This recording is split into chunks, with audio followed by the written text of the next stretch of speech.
How's that for a football game, Jake? My grandpa called me. He was like, "Oh, how about that one?" How does the NFL keep getting away with it? Thursday Night Football is an affront to humanity.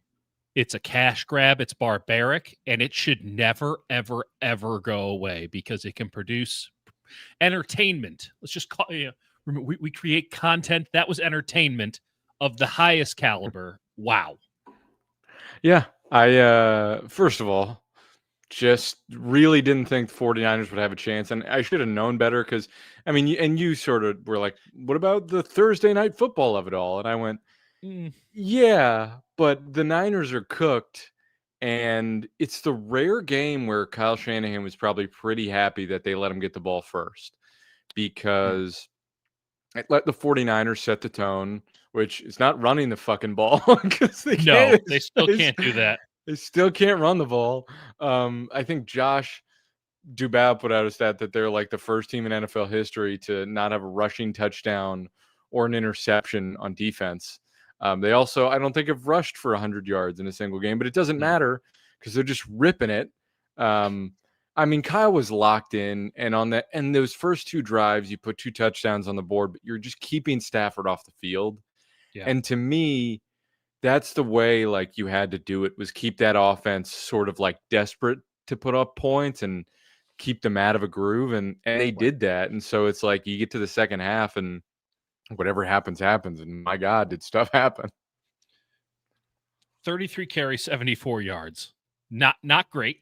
Not great. But I think that's an awesome point. And we'll get to studs and duds here in a second. We'll get to comments even after that. If anyone wants to join us tonight. I don't know how you can sleep after a game like that. I know I'm sure it's all not going to bed anytime soon. I mean, Stafford found it. But as a fellow 37-year-old man, I can tell you it's all about routine. And you really don't like getting knocked off your schedule. And he missed some bad throws. He did, which I told you would happen when he got pressured. He didn't really get pressured tonight, but he probably feels pressure a little bit more acutely than others given his back situation. And he can spray it around there still. He can also drop some absolute fucking dimes, which he also did. But, Stafford really got going in that game. But keeping him off, I think it's just an awesome point. Keeping him off the field early in that game, he wasn't able to find a rhythm. He wasn't able to get into a groove. It was real danger zone once he did. But luckily, the Rams were keen to drop the ball left and right, to fumble, to make special teams errors. It was like watching the Niners tonight. And once he found Marquise Siegel, poor Marquise Siegel, who has such great coverage on so many plays and can't catch a break, and then ultimately didn't have some great coverage there. It's like, here's the thing. Yeah, it's like if they say we're going to target you and you alone every single play, you're probably going to have some bad plays, which is not to excuse. There was one late in the game.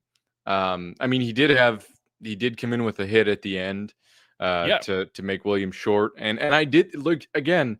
I'm not just covering for the guy. I really do think his coverage has been mostly very good. He's just needs to learn how to play through the ball better. I'm not really that worried about him. I think they're not he's worried in the right about place. He's making good tackles. It's just he got burned by Tutu Atwell pretty good. Though that's easy to do. That was the worst play. He got beat by him twice. The one was he was close, and I'm okay calling him a dud, but I'm also not worried about him long term. And I still think the guy to sit is Pinnock, who I believe you pointed out was responsible for that first touchdown. The Kyron Williams touchdown where Devontae Adams is on the right side. He runs his route. They blitz 2, Winters and Pinnock off the right. At some point, somebody has to recognize the running back is going to the flat. The flat is vacated. I should go with the running back. Easier said than done, but it wasn't even attempted. So Pinnock thought Fred's he had a face shot. Said it all. Yeah, Fred was exasperated. That's the veteran. That's the guy who's not supposed to do dumb stuff like that. You could say, "Oh, Winters should do that." No, he shouldn't. He's blitzing through the B gap, outside responsibilities. So it was Pinnock once a game at minimum makes an overtly bad play that then burns the 49ers. Now, I he had some positive moments in this game, just like Siegel had some positive moments, if not the most positive moment, amid some tough looks. But ultimately, like this game was great football game. Two offenses really humming. Sick. It is absolute dereliction of duty to be 5 minutes and now 25 seconds into this stream without singing the praises of one McCorkle Jones. My goodness. Wearing a Two-Face suit. Out here looking like Tommy Lee Jones and Batman Forever. Looking like a pimp that you laugh at and everybody says, don't laugh at him. Gata don't play that. Mac Jones, 33 of 49, 342 yards. No interceptions, though he got away with one late. 2 touchdowns. Very nice. He gets away with some. Everyone does. 49 attempts. 49 attempts. Listen, there's a mind meld between Kyle and Mac that cannot be denied. Cannot be denied. The disgusting brothers. There is something truly special about those two.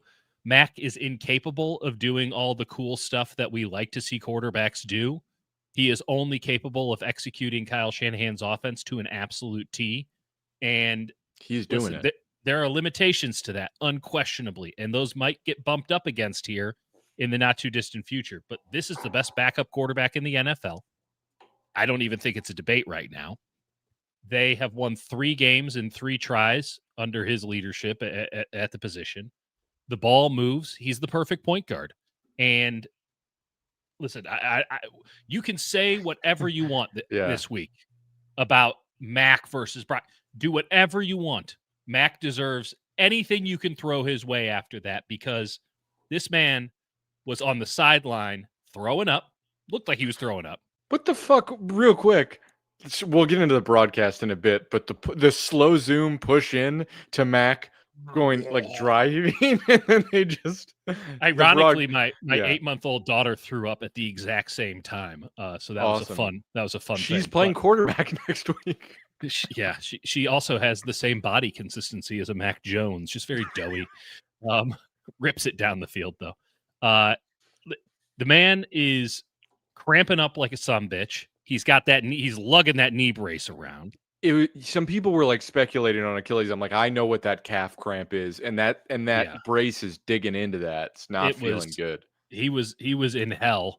Those calf cramps are no joke. He's over there having one. He had at one time a trainer working on his calf, the massage gun, and all that stuff. He had another one rubbing his arm down. I was expecting someone to come in with a palm fawn and just start fanning him and feeding him bananas. He had the banana already. Like, he deserved it with that game. You ever see like old photos of like old quarterbacks, like a John Brody type? Yes. And you're like, this guy was 27 years old and he looks 42. Mac Jones has a little bit of that, Absolutely. There's a little bit of that going on where you're like, this is a 57-year-old man. Stand in the pocket, I love it. Deliver, get absolutely battered. I mean, that dude had grass stains on a field that was turf. Like, it was, he was awesome. He was awesome. And is this sustainable? Hell no. Yeah, it does not matter. Real quick on the super chat, thanks. Yeah. CMC 30 touches. How long is that going to work? It's a great question. As long as it does. As long as it does is right. I think they're just going to keep pounding it.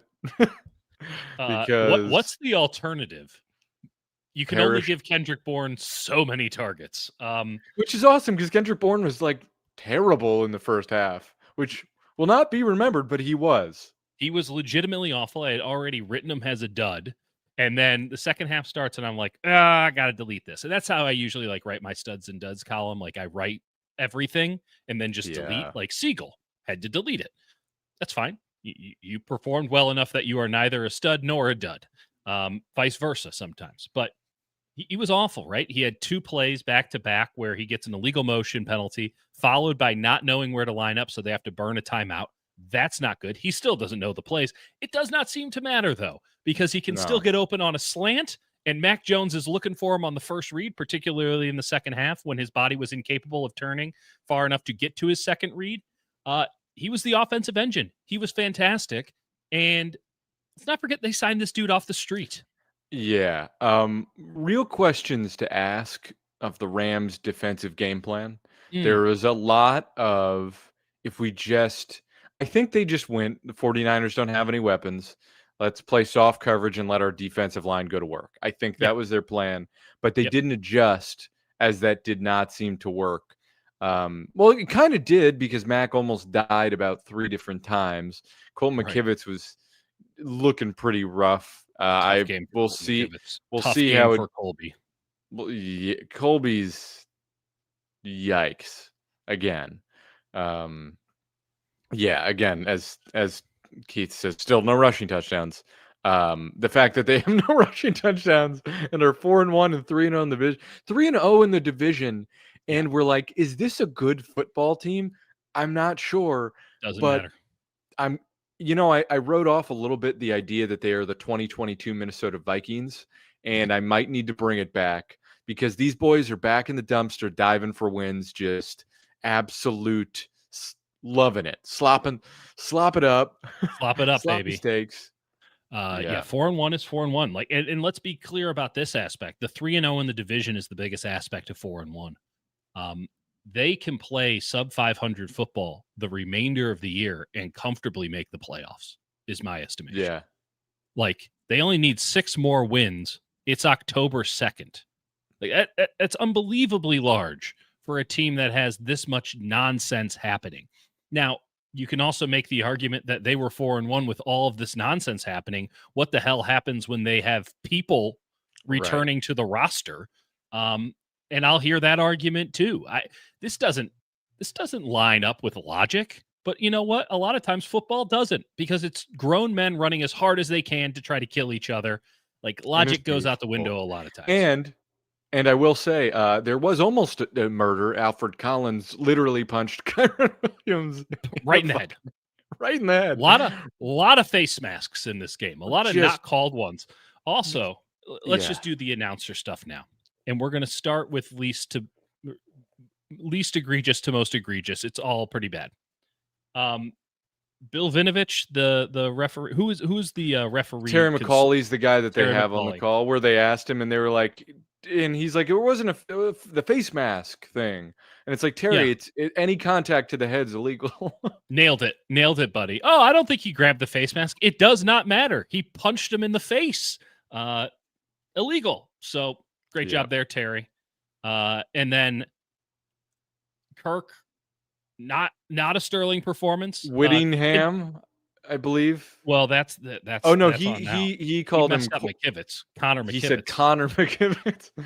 And just constantly, incessantly kept bringing up where these guys played in college. And it's like, we get it. We know we understand what you do for a living, and maybe we should stick to that. And then Al Michaels, it is Jover. I don't know who the vice president is, but they need to take over the ticket. So let's go least, which is Whittingham, right? That's probably okay. That's fine. And then we had 3 that were like damning. There's the inability to recognize why the ball was spotted at the 41 after a roughing the passer penalty. That was fun. Yeah, that was like, I was like, okay, so he got it wrong, and then he kept getting it wrong, and he was trying to figure it out and didn't figure it out, and he went, and then he explained it, and Kirk went, no, it's roughing the passer, so they added it, and he went, oh, half the distance. You're like, no. Al, maybe just take the next couple reps off. Anytime there was a fumble, no idea. Holy shit! The key plays of the game, the Alfred Collins forced fumble, hadn't a clue. He said, "Oh, and maybe did the birds the ball? Did they get it?" Named it. It was like it was like the second coming of "Do you believe in miracles?" Yes, right. The last play of the game, he's bumbling over it. He's like, "Oh, and there's a fumble," and they think it's like, buddy, the fumble's irrelevant. He didn't get it. It doesn't matter as the ball. They needed to get a first down or the game's over. They didn't get it. And Kyron, it wasn't even like it was close. He couldn't have been stopped more at the line of scrimmage. So stuffed.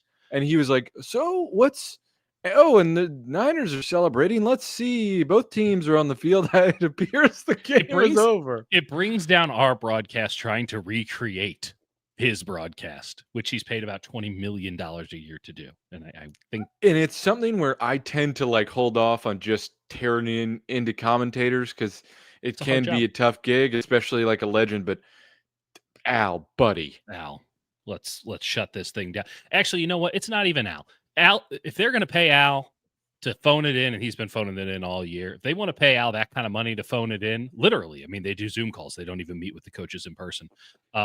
Then well, they you don't know have what? enough time to Keep taking it. Just what, he can't get on a plane for a Monday. Like they're going to be in the town. You can get one of them. That's true. Al lives in Los Angeles. You can't get to, what is it, Thousand Oaks, Sherman Oaks? I don't know where they are anymore. It's one of the Oaks. It's an oak. But if Amazon wants to keep paying this dude, like, you should take the money. You should take the money. It's on Amazon to be like, hey, this sucks. And it's we look tough. bad. It's tough because it's like the most incredible game. And the last play, I'm like, all I can think about is Al Michaels just completely botching it. Not even botching it, just not knowing what's happening. I'm surprised Sam Schwartzman didn't come in. He is. Oh, that guy. I didn't even mention him. I was losing my fucking mind because you're watching this and you're like, oh, this is a cool.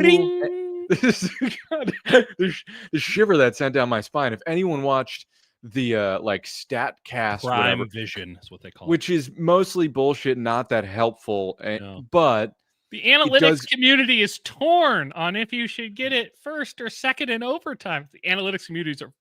Listen, we like analytics, but anyone who thinks that you want the ball first is a fucking moron. Yeah, and so, well, yeah, there's an argument. No, we're playing for the third possession. How'd that work? Correct. It's you want the second possession. You want to know what you need to do. There's correct. Yeah, stupid. They're torn on it. But he comes in, you're like watching the game and you hear this horrific ring, and if in case you didn't watch it, and the reason you watch it is because it gives you an angle that you can actually see what's happening. Sometimes it gets a little too steep and it's weird. And sometimes that's just the stadium aspect of it. Like, you can only get the steady cam so much. Anytime they'd hurry up, they'd have to go to the sideline cam, which was great. Correct. I like it. I wish that more, especially in this age of streaming where everyone has the ability to get 15 different feeds. Right. I wish that more companies were just giving you straight cam or sky cam feeds, because it really did make life easy. Like, I don't think that people who watched the regular broadcast quite understood how much Matt Stafford was trying to murder Marquise Siegel mentally. People just like give takes and like give grades immediately after the game. I'm like, that's an insane thing to do. You don't know what happened. You can guess. Some stuff is clear. That angle, though. Right. Some stuff is clear, but like if you're watching the regular broadcast, you don't really know, but like that guy, Sam Schwartzman, he comes on. First of all, he clearly wasn't ready. When the game started, he was like marble mouth and it couldn't talk for a second and was panicked. And then they shut it down a little bit. And then the rest of the game, he's like, 49ers haven't used their 20, 21 or 22 personnel nearly as much. They need to get Kyle Juszczyk back on the field. And you're like, shut up. Thanks, Sam. I'll say a positive thing about Amazon, then we'll move on to the actual football game. Their halftime crew is really good. They're really good, and Richard Sherman's really, really good. So, and he just gets all like players he plays with to like talk with him after the game for like 15 minutes. Yeah, this is a good thought from Tony. That game was a lot less weird than I thought it would be. There was nothing weird about that game. That was like, as Jake noted, that was some old school football. Guys should have been smoking cigarettes on the sideline. That was that old school. It was like, sick. Just tape it up, baby. Just tape it up. Where do we even go with this? Like, it's a great question. Do you mean in the grand scheme of the 49ers season, or where we take the show? Well, I'm cautious. I mean, my column's already out, so clearly this is not evidenced in my output. I'm hesitant in a way to be a prisoner of the moment and be like, wow, unbelievable. What character, what a team, right. Like, the sky's the limit. But it also, like, doesn't it feel that way? Like, if this team ever gets its shit together isn't fair because it's a lot of it just bad circumstance. But, like, if things start working in their favor, if stuff starts balancing out, like, doesn't that scream that there's really no limit to what they can do in an NFL that doesn't seem to have a truly dominant team? Yeah. I mean, the upside to this team is, especially if, like, again, like, this is the worst you've seen of Marquis Siegel, who's like a sharp dude and Yeah. figures it out. And Malik Mustafa comes back in the secondary. Maybe Upton Stout gets benched, but like Chase Lucas was like pretty good in the preseason. You'll maybe figure out the nickel spot. It's a problem. Yeah, I Jair think Brown still needs a role. Couldn't play him today. he was great on special teams, made a really nice tackle. I mean, this is kind of where I keep going to because we talk about it so much. Like, it's all about 26, and it still is. But when you can win a game like this with a bunch of rookies With and with the Chiefs wide receiving core and Kendrick Bourne. the sent off version of the Chiefs receiving core, the ones they didn't want anymore. No pun intended. Like, it is, man, 26 feels really positive because 25 feels so positive, and you can see, we know all the flaws. We see all the flaws, and yet they're still able to just go in and be smarter and tougher and more resilient than a team that I think a lot of smart people, and I don't think they were wrong, thought was the best in the NFL this year. Yeah, Unbelievable. That's I know. I don't mean that like flippantly. It is legitimately unbelievable. I thought that this game could Thursday night. I didn't think that this Niners team would control the fight so significantly against this Rams team, and Yeah, that the and Rams yeah, would be the team to beat themselves. totally. And I think McVay overthought it. And listen, Yeah. I underestimated the fact that Kyle brings it. He brings it every time he plays Sean. Yes. Every single fucking time he's dialed Well, in. yes, but I also saw a game where they kicked nothing but field goals last year. Correct. But it's like, it's interesting that, and I think it's worth like a psychological analysis of Kyle as a person, that when he is undermanned, he gets more aggressive because he's got nothing to lose. And he says, Mm, we're going to go for it on 4th and 1 from our own 35 or whatever it is, right. because we're just going to QB sneak this shit. It's going to work. And we need it. And we want to keep Stafford off the field. And the longer we keep him off the field, the better our chances are of us winning. And it is interesting that he gets, and there's going to be a Brock and Purdy debate, and it's fair, whatever. Everything's fair game after Rock this. and Mac, yeah. Um, Yeah, have at it. but to me, it's like almost the offense that they're running with Purdy and the slower developing stuff. Like, I almost think just keep it simpler. And like some of the stuff that they're running where it's just take the first read.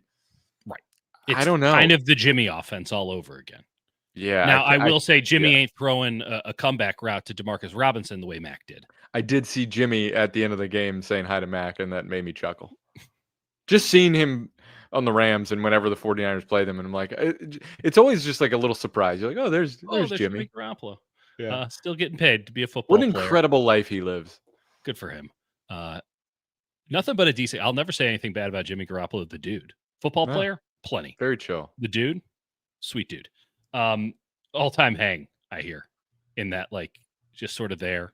Nothing but good vibes. He's just a Chicago. Again, he's a guy that I think was just like a handsome dude growing up. So they're like, you're the quarterback. And he's like, okay. And then, Cool. went to, Northern Illinois? Eastern. Eastern. Jimmy Ward went to Northern. That's right. And so he goes there, and then the Patriots draft him, and he's like, they're like, hey, you're going to replace Tom Brady. And he's like, what? All right, me? It's like the John Hamm character from 30 Rock, where they just keep giving him stuff because he's so handsome. Yeah, it's actually kind of adult, but he just keeps getting away with it. I want to do some studs and some duds. I know that we've already gone in a little bit here. Renardo Green, that's the game. That is the thing that I think that, looking back on the conversations that we had leading into this, we most underestimated or just straight up overlooked. when you don't have any sort of a pass rush, you need to have an excellent secondary, and having Renardo Green just blanketing either Puka or more frequently mostly Adams, I think. Adams and in Stafford man-to-man and Adams are not. Well, they're running cover 6 like ad nauseum, and it's just Renardo. You got that side of the field. You have the weak side, and I think I'm with you. They're putting more on him for sure, unquestionably, and they better because Diamador Lenore was a dud. He had 3 holding penalties in this game. I agree. Now, you almost had a game-winning pick for what it's worth. Wasn't his man, but he made a great play. Yeah. And he was a good tackler, save for the time that they ran for a touchdown right past him. But it was brutal. His aggression, they clearly were targeting it, even if they weren't, getting receptions on him. And he did nothing to disprove that he's too handsy, too aggressive. And that was when he was in zone.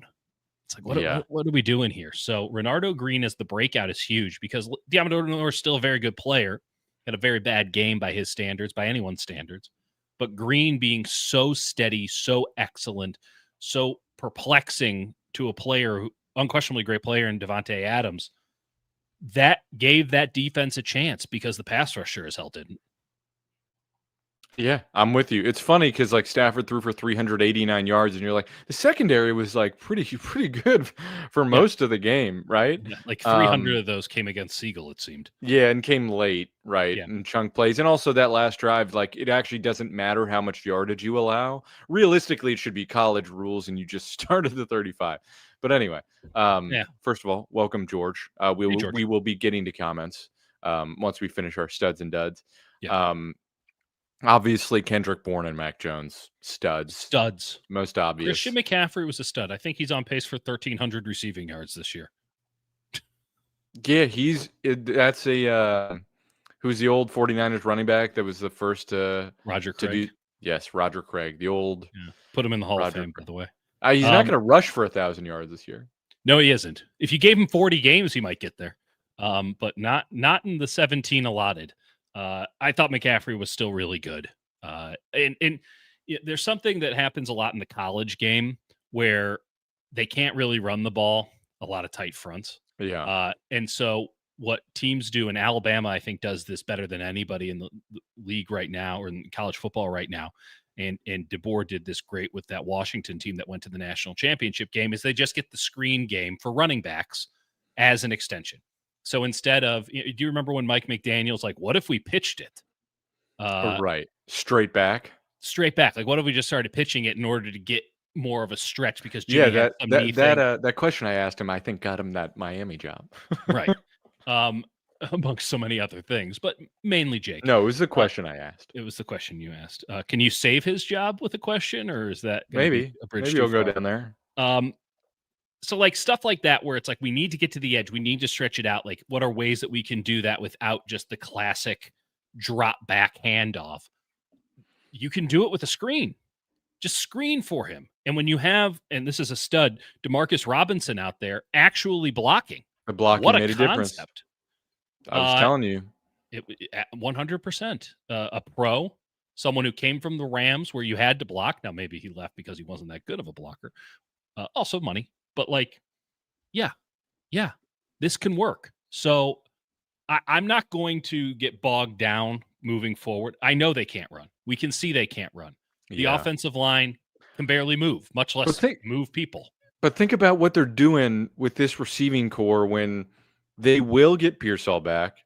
Jennings, I think, is still alive somewhere, maybe on ice. He might be in Matthew Stafford's hyperbaric chamber outside the immortal stadium. Chamber. Yeah, he might be in that. They're getting some love tonight after Kittle's coming back week 6. It sounds like so. Right. You're getting, and regardless of Ayuk, let's pretend Ayuk doesn't come back at all. You're going to have a receiving core that is Ricky Pearsall, Jawan Jennings, Demarcus Robinson, and Kendrick Bourne. It's a fucking good receiving core. That's I'll take it. That's a number one and late game and substitute Malik Turner. He'll be there too. They were playing Malik Turner on a critical drive in the fourth quarter. They won. How? Also, we didn't talk about it much because Cardi blew it for the first time. with kickoff. But Sky Moore almost like bobbling that and turning it over on the first play of the game. No one really. Yeah, I wrote the column about it, knowing it was going to happen, and the way he's like, "There's no way to really prepare for it." You just like, luckily, Niners media staff like pulled me out of there because I was like, "Oh boy, like this is not going to go well." And I wrote it effectively being like, "This is not going to go well." It was awful. And then Isaac Guerrero. Let's all wave bye to Isaac. It's done. It's Jover. Him and Al Michaels should just go hand in hand into the horizon. You can't. He has no role. Yeah. Anymore. I think he should occasionally come in and run clear out routes where you don't throw him the ball. Just have him split out and run as fast as he can vertically. He'd probably find a way to fuck that up. I know. I know. He got bailed out by an early whistle. Full stop. That was a fumble. It was unquestionably a fumble. So yeah, that's over. The other duds, Colby and McKivitz. Yikes, Aroni. Colby was just a top, just spinning around. Yeah, he's been getting cooked. Yeah, he's been getting cooked. I mean, every game it gets worse. What's almost Ben like he's Bartch's a rookie status? 7th round guy? Yeah, go out there, give him whatever they give Mac Jones, 3 bananas. Give him the Mac Jones 3 bananas and get out there. I'm wondering what Spencer Burford's status is. I'm wondering what Drew Moss's status is. I'm wondering even what Matt Hennessy's status is. I can appreciate it's all about 26 and you want to give the kid the reps and see if he can fight through it, but like he can't. Either he's injured or really, really bad. I'm going to go with injured just to. And you still see it like when he tries to get second level, there's some real pop in the run game. Yeah. But there's some like just anytime teams are going to keep doing it and doing it. Every single time it feels like they run a stunt where it's like like if you run across where it's like coming at Brendel and Colby, they have no ability to hand it off. No idea. You're getting a pressure. Someone's getting home. They might as well be yelling, "Not me," when that's happening. Not me, not me, not me, not me. Oh, shit. Who was that supposed to be? Bad. McKivitz had a tough game. Now, let's be fair. The best defensive line in football. And Mac Jones got sacked once. Now, he got hit like 40 flipping times. He's also getting the ball very fast. Second. It was what second the one half, cool stat was like, he's been getting it out 2.8 seconds, and since the injury, it's been like 2.4. Yeah, he was. I mean, I'm not kidding. He couldn't turn his body to get to the other side of the field. So whichever way he was looking when he started, that was the way, because he couldn't turn around to do handoffs. I mean, that knee is in tough shape.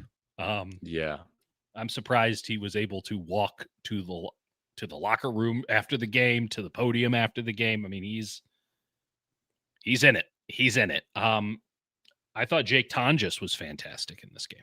I think. What is it? 11 targets, I think. 11 targets for Jake Tonjes. None of this stuff is complicated, but I've seen it be botched. Listen, if he adds a little bit of weight in the offseason, there's something there. Granted, that might take away all of his upside, but he's a player. He's way better to me than Ross Dwelly ever was. Yes. And Ross Dwelly was on this team for about 15 years. That's right. So Jake Tonjes ain't going anywhere. I just can buy in the Bay. He does not need to rent. There's no way they could replace someone of his caliber. Really steady hands. I mean, how nice is it to have a backup tight end who you're just like, if you throw it to him, he ain't going to get you that much, but like he's going to catch it. Yeah. What a concept.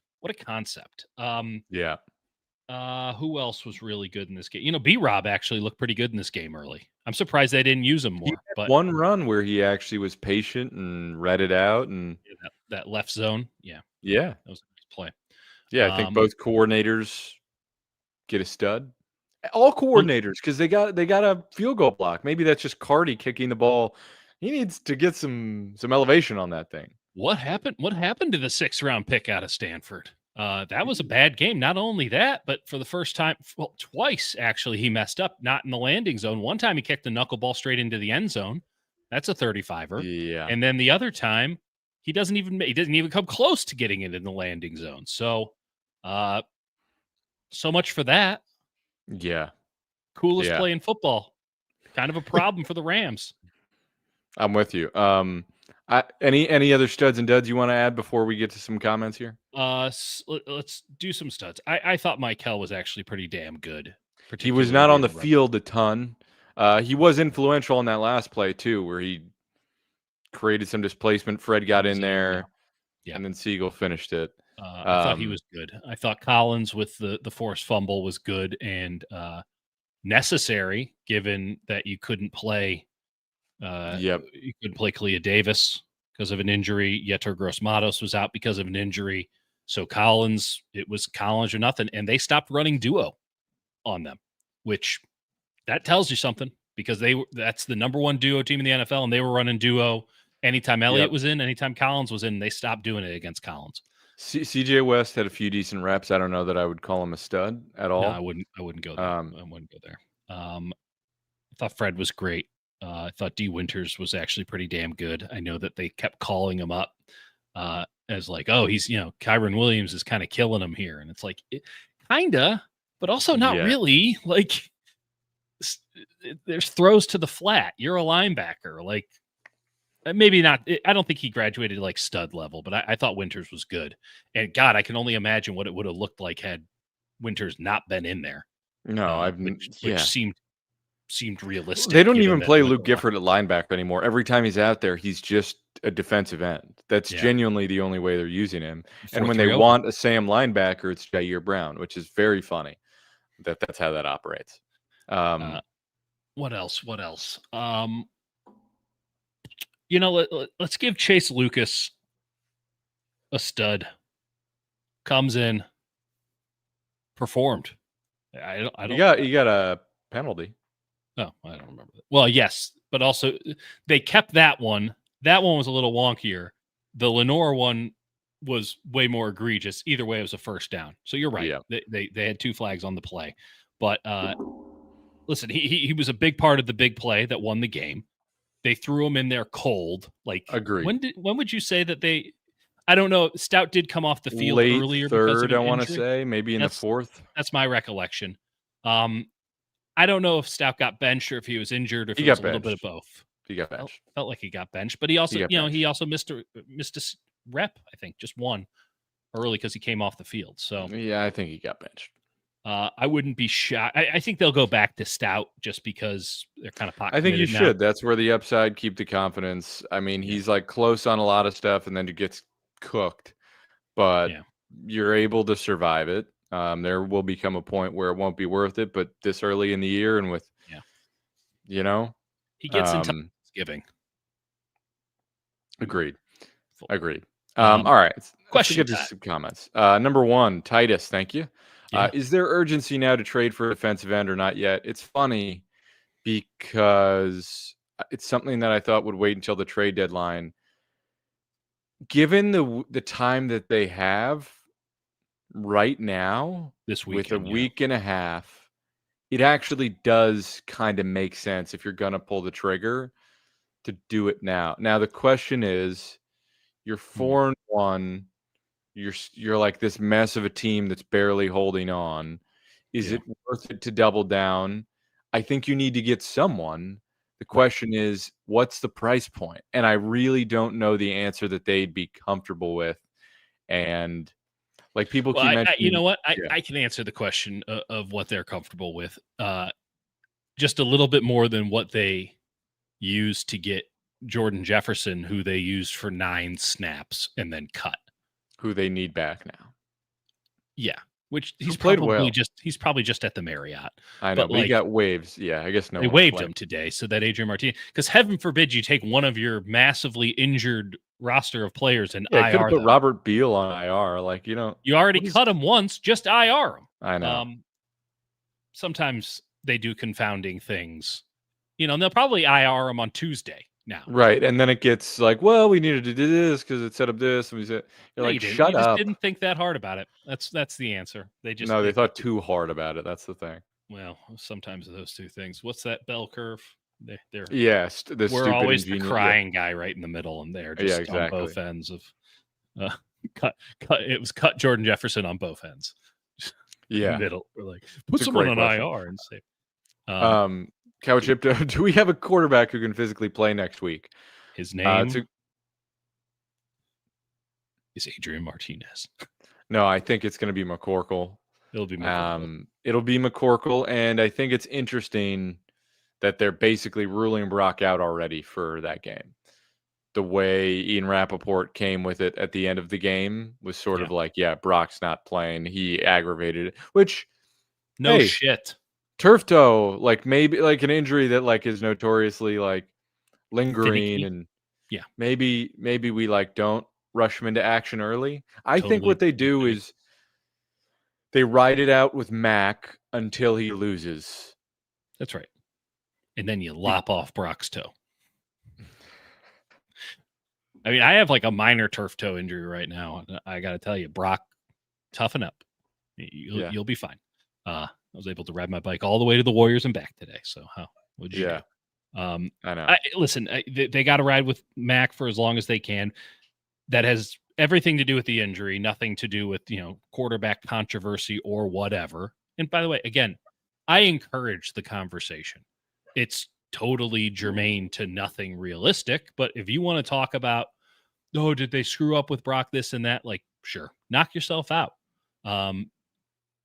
It's just, I find the phrasing around it to be interesting. I had somebody on Twitter be like, when does it start to get uncomfortable with this Brock and Mac situation? It's like, they're winning. What's there to be uncomfortable about?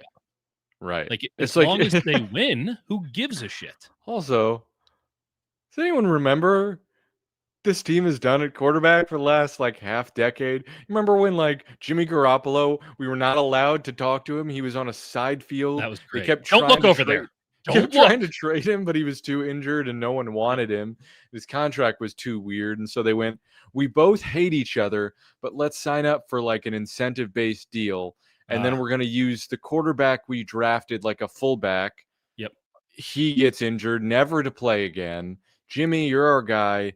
You get it. Remember that season? And like I remember what preceded it as well, where Kyle punted an entire year so that he could sign Kirk Cousins in free agency at the end of it, only around Halloween to be offered Jimmy Garoppolo for a second-round pick, and then he had to go like, shit, I guess I have to do that, saving us from more C.J. Beathard, though he did then start Beathard the next week in the rain at home against Seattle. He gets injured. They have to play Garoppolo. He scores a touchdown. They go 5-0 to end the season.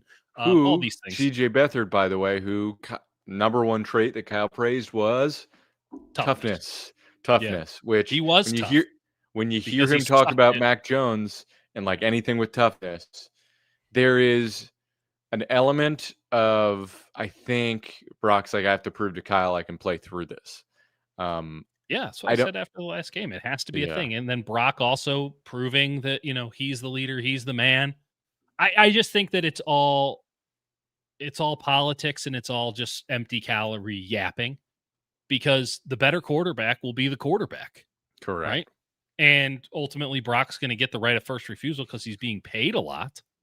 But like, why wouldn't he? He was also here first. He also had dibs. So like, the idea that the backup, like, there's a problem. Would you prefer it? Anyone out there who thinks that this is a bit tricky and I don't know if I like this. Would you prefer what they did last year where they had two backups, neither which could win you a fucking game? Because Brock never felt any pressure with that. There was no quarterback controversies there. The only controversy was why we had to watch those games when anyone other than Brock was at quarterback. Yeah. So it is. You and I have talked about this ad nauseum, like why teams don't value backup quarterback, be that with draft picks, be that with free agency money, be that with trading for guys, like why they allow themselves to have seasons ruined because one position gets injured is ludicrous. And they say it's because of politics. That's weak. That's just weak. Yeah, and that's what the 49ers did last year. But they like invested in Sam Darnold, and then last year they're like, all right, well, shit, we invested in every other position. We can't afford a backup. Didn't end up. Let's get really two shitty ones. Like mattering. Take their money and make one halfway decent one. Just a thought, or draft somebody. No. Let's get to a few more. V blank. The Rams linebackers are horrendous in coverage, even by linebacker standards. Yeah, Kyle, what do you know? Kyle Shanahan looking at linebackers through a sniper scope and saying, "I'm going to ruin your life." You want to know why you stop it? You want to know why you got Jake Landman for a song? I'm about to show you why. Is that his first name? I don't. That's a guess. Landman. They also Al Michaels also did pronounce his name at one point like Landman or something. Landsman. Yeah. Al was totally with us. Totally coherent and salient. Benali, the Rams defense might have been slightly overrated. I think that's fair. I think their secondary is solid. I think their linebackers are meh. I think their front's insane. Yeah, I don't think that we saw them for anything that they weren't. I think that we thought their front would tee off a little bit more. Yeah, and I'm going to give the credit to the Niners offensive line. Now, the tape will show getting the ball out quick. No question. I think the tape is going to show that they were just wildly holding on almost every play. Like, when you would keep your eye on the line, you're like, wow, they are just choke holding dudes. But Legion of Boom, if you can get away with it, don't stop. And by the way, the Rams offensive line could have done the same thing. Maybe they've learned from Bosa getting held that you can just keep doing it because they're only going to call so many holding penalties. That's right.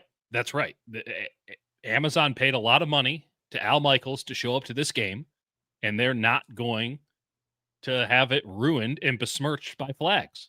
Yeah. That's bad business. How are we supposed to get people Prime memberships if we got to watch this shit? So, yeah.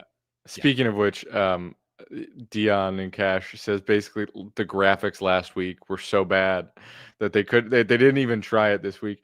It's so funny because they do some cool stuff, and then you're like, what is this a school project? Oh, the circles. Just stop with the fucking circles. Yeah, you're circling every player. What are we doing? They treat the Prime Vision, StatCast, whatever you want to call it, feed as if it's like, we're going to teach you football. And it's like, no one's clicking on this unless they already know football. No one is looking at this being like, ooh, interesting. Maybe I'll learn something. No, it's for deeply sick fucks who want to watch all 22 live. And honestly, don't even need the announcer. Just give us the stadium PA. I wish they didn't have the announcer because every time he popped up with his horrible bring phone call, he's like, the 49ers really like out routes down here. They're going to run out routes. Meanwhile, I'm just taking this pocket knife and stabbing myself in the leg. It was awful. There's 42 fucking circles on the screen.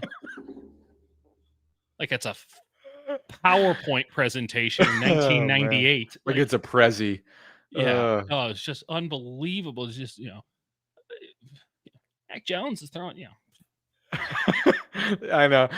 It's tough. I'm sure he's doing some prep behind the scenes, but he was a tough I don't know if you guys know this. There are 3 lines on the field because we're using stats to tell you how often they make it. It's terrible. It's really bad. It's so close. It's so close. That's the problem. It could be fixed. I don't know who's in charge of the old football operation over at Amazon, but they have been asleep at the wheel for the last calendar year. They have been. Nevin says it's silly and superstitious, but we have to pick against the Niners every game not now. That hard. I think Benali said she bet on the Niners as soon as we both said that they were going to get blown out, which is probably what I would do.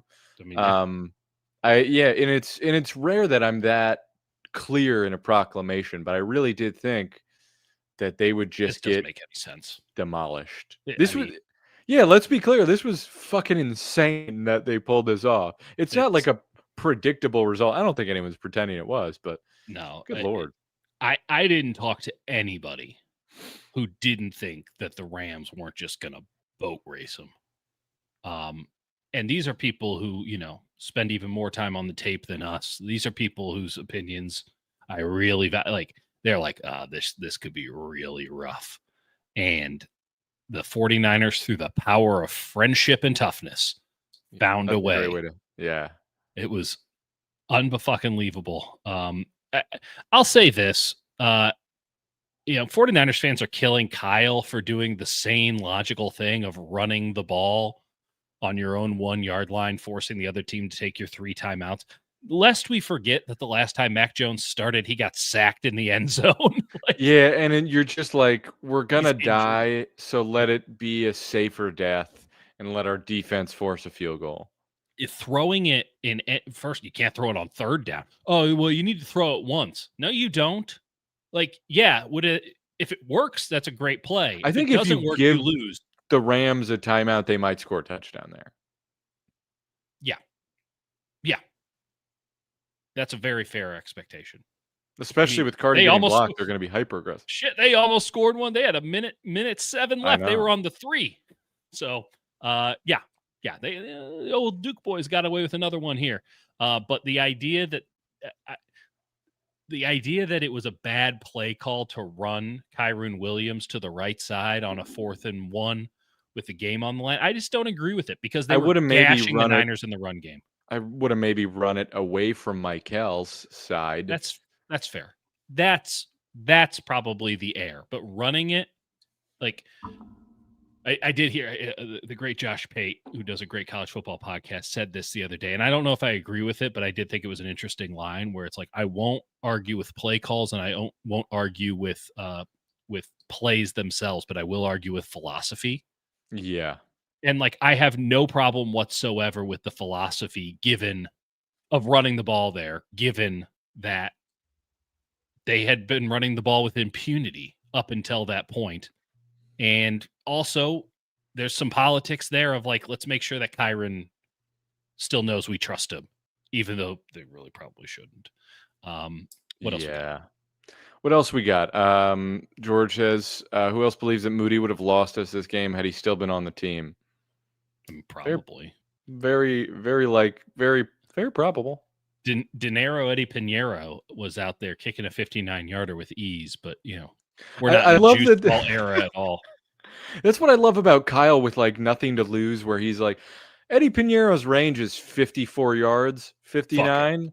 I don't care. I'd rather die than lose than go out not trying to die against Sean McVay. I found a photo of the last time that they played a real meaningful game, because again, they played a game where no one scored a touchdown last year, which was them in SoFi last year, and the Rams beat the Niners. It was a close game. I don't remember actually very much of it, but the box score indicates it was a close game. And McVay rubbed Kyle's head. I posted on Twitter. I'm like, that was the second Kyle started scheming. There is something there. And yeah, I wonder what it's like when they hang out, because I saw them laughing together. There's such a tension anytime it's him or LaFleur, and you're like, these guys love each other, and I don't think they like each other. I think that there is a deep mutual respect. I'll tell you this. Kyle clearly respects McVay because he steals McVay's ideas a year later every year. And look at how fired up he got over that field goal. Yeah, and McVay still thinks that Kyle's the master. I don't know if there's a better coach in the NFL than McVay, and he had a really bad game. And Kyle, if he's not he's in the top tier. I mean, how about this? Kyle is clearly the front runner for coach of the year. I know Richard Sherman said it after the game. It's not even within question. And that's incredible because he's never won. His window is closed because he got screwed over by Harbaugh or something. It's a shitty award because it's a bad award. The Kevin Stefanski Memorial Coach of the Year award. It's the who is the young coach with a team that hasn't been to the playoffs or coached a team with a shitty QB to the playoffs award.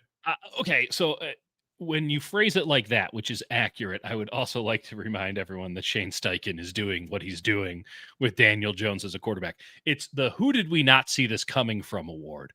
Correct. But NFC front runner Kyle Shanahan, I'm already couching, but also, McVay's doing a good job. What about Mike McDonald if they win the division? Right. So maybe he's second up. He's doing a hell of a coaching job. They replicated so much of the success that they had with Mac in that New Orleans game, transferred into this game on a short week. I thought that you mentioned, kind of the go for broke aggression. That was awesome. They had that double reverse flea flicker that could have that been they've done sick. before that they got a touchdown on last year.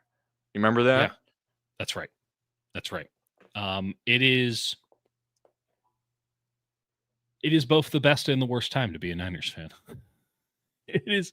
They got something. They have something, and I think that if it all goes to hell from this point, you need to think back to this game and remember what they put on display and how important those kind of culture wins are. Yeah, for the long term, like because there is an element of they had Kittle and Warner and all these other guys who sort of set the tone of like what the Niners are, and so from like 2019 to 2023, you didn't really have to establish it, but then you start losing pieces and you bring in young guys. In the last 2 years, it's like bringing in a new core and you're like, oh, we have to like remind guys like what the hell we're about. And these are games where you do that. It's already so much better than last year. I mean, I've been making the joke to Jake all week that it's so reminiscent to 2024, except for the whole they win games thing. Like it's bizarro 2024, which is the best kind. Also, which might Robert make them Saleh. the 22 Vikings. Robert Saleh, pretty good at his job. I'm starting to wonder if Nick Sorensen was any good at his. Just a thought. Okay, I'm gonna shut the hell up and we're gonna bang through some questions here. If Kyle can have this much success with Jimmy in the short game, why did he transition that slow developing drop back passing game at all? Jake? I think it's sort of I can do this, like, and he's sort of in some ways gets to be an idealist with Brock and like what ideal offenses and setting things up and playing the whole chess match. Whereas it's sort of like when you have limited options, you make the most out of your limited options. Whereas sometimes when you have all the things, you're like, let me use all the things to the most ability. And it's, you actually don't maximize everything because you're trying to do a little bit too much. The fallacy of choice. Yep. You're happier when you do less. Simplicity is the root of all happiness, all that stuff. Okay, buddy. I'm just saying, like there is something. Thoreau. There is something to this as I look at my pond. There's something to. Sorry. Yeah, Walden Pond's not good, but that's neither here nor there. Poetry Corners on Wednesdays. Right. Yeah, I love trees. Okay, sorry. Go on. Yeah, you did it. Oh, solitude. You live like 3 minutes from town, buddy.